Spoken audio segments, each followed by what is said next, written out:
দেখো একটি শঙ্কুর ব্যাসার্ধের দৈর্ঘ্য এবং উচ্চতা প্রতিটি দ্বিগুণ করলে শঙ্কুর আয়তন পূর্বের আয়তনের কত গুণ হবে সেটা বের করতে হবে।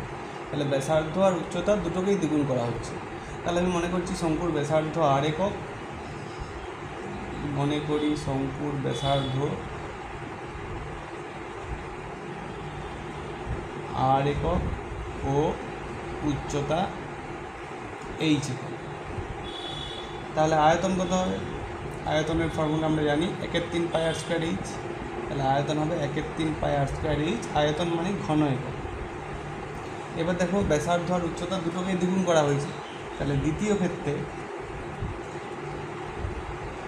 ব্যাসার্ধ সমান দ্বিগুণ মানে আর ছিল, তাহলে 2r হয়ে গেল, 2r একক।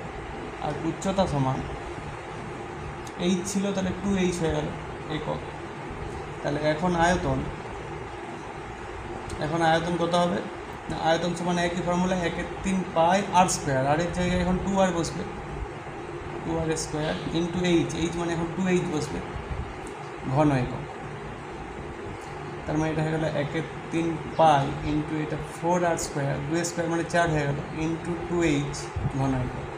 এটা 4 দুগুণে 8 হয়ে গেল। তাহলে 8 ইন্টু এটা 1/3 পাই আর স্কোয়ার এইচ। এবার এই 1/3 পাই আর স্কোয়ার এইচ এটা তো আগের আয়তনটা, তার মানে আগের আয়তনের এই আগের আয়তন ছিল, তার মানে আগের আয়তনের কগুণ হয়ে গেল? 8 গুণ। তাহলে অ্যান্সার হচ্ছে